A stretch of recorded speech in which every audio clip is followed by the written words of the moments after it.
संस्कारों में शायद आपके कमी रह गई। मम्मी जी, आपका खाना लगा दूं? रिया ने पूछा। बड़ी आई खाना लगाने वाली, तू कौन होती है मुझे खाना देने वाली? ये घर मेरा है और हाथ पैर सही सलामत है मेरे। तेरा क्या भरोसा खाने में जहर मिलाकर दे दे। लगता है माँ बेटे का झगड़ा लगवाकर चैन नहीं मिला। उसे बुरा बनाकर खुद मेरे सामने अच्छा बनने का नाटक कर रही है। तू क्या समझती है, मैं कुछ जानती नहीं? ये बाल धूप में सफेद नहीं किए मैंने। अच्छे से समझती हूँ मैं तुम जैसी घर तोड़ने वाली बहुओं को।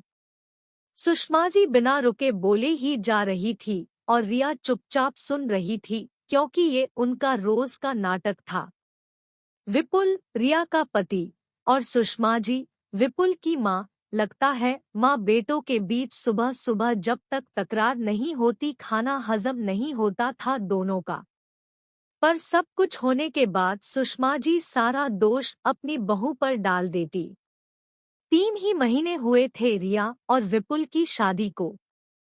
लव अरेंज थी शादी, इसलिए सुषमा जी रिया को कम पसंद करती थी। विपुल सुषमा जी और महेश जी का इकलौता बेटा था।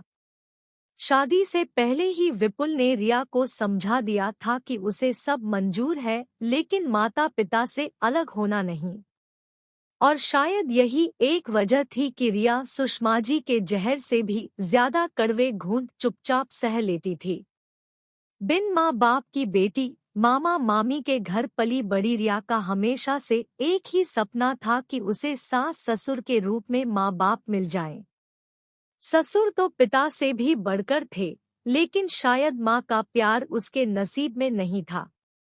3 महीने हुए थे उसकी शादी को, लेकिन इन 3 महीनों में एक दिन भी ऐसा नहीं बीता होगा जब सुषमा जी ने रिया को खरी खोटी न सुनाई हो। बिन माँ बाप की पली रिया हर परिस्थिति का हंस के सामना कर लेती। तकदीर ने उसे कठिन परिस्थितियों का सामना करना स्वतः ही सिखा दिया था। रात को ऑफिस से घर लौटते ही विपुल माँ की गोद में सर रख सो गया।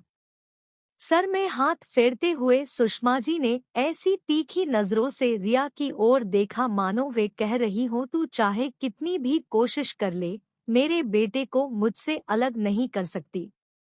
रिया अच्छे से जानती थी कि चाहे वह अपनी माँ से कितना भी लड़ ले, पर उनके खिलाफ एक शब्द भी नहीं सुनेगा और इसलिए इस बारे में उससे बात करना व्यर्थ होगा।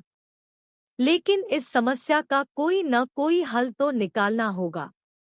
अगले दिन सुबह, बहू विपुल का नाश्ता लगा दे। रिया नाश्ता ले आई। ये क्या बहू, नाश्ता गरम तो कर लेती, ठंडा कैसे खाएगा? इसे तो ठंडा बिल्कुल नहीं पसंद। चलेगा माँ, विपुल ने कहा। हाँ भाई, अब तो सब चलेगा, वरना मेरे सामने तो 100 नखरे करता, पर अब बीवी के सामने एक नहीं चलती। माँ, आप बात का बतंगड़ बना रही हो, विपुल ने जवाब दिया और फिर शुरू हुई विपुल और सुषमा जी की बहस। उस दिन तो बात बहुत बिगड़ गई। 2 घंटे तक माँ बेटा बहस करते रहे। विपुल बिना नाश्ता किए ही ऑफिस चला गया। विपुल के जाने के बाद रिया ने अपनी प्लेट लगाई और नाश्ता करने लगी। कैसी औरत है, परी बिना नाश्ता किए चला गया और खुद आराम से बैठ नाश्ता कर रही है। पता नहीं क्या जादू टोना कर दिया है मेरे बेटे पर, बिन माँ बाप की जो है। मामा मामी ने तो कुछ सिखाकर भेजा नहीं, अच्छे संस्कार दिए होते तो डॉट। बस करो मम्मी जी, आप जब तक मुझ पर इल्जाम लगा रही थी मैं सह गई, लेकिन अपने माता पिता यानी मामा मामी के खिलाफ एक शब्द भी नहीं सुन सकती मैं। बड़ी मुश्किलों से पाल पोस कर बड़ा किया हुआ है उन्होंने मुझे, वरना बिन माँ बाप की बेटी के लिए कौन करता है इतना कुछ। अगर जादू टोना ही करना होता तो सबसे पहले आपको बस में करती। और रही बात संस्कारों की, तो अगर संस्कार नहीं दिए होते तो 3 महीनों से मैं आपके बेवजह के इन इल्जामों को चुपचाप नहीं सती। संस्कारों में शायद आपके कमी रह गई, इसलिए आप डरती हो कि आपका बेटा आपको छोड़कर ना चला जाए।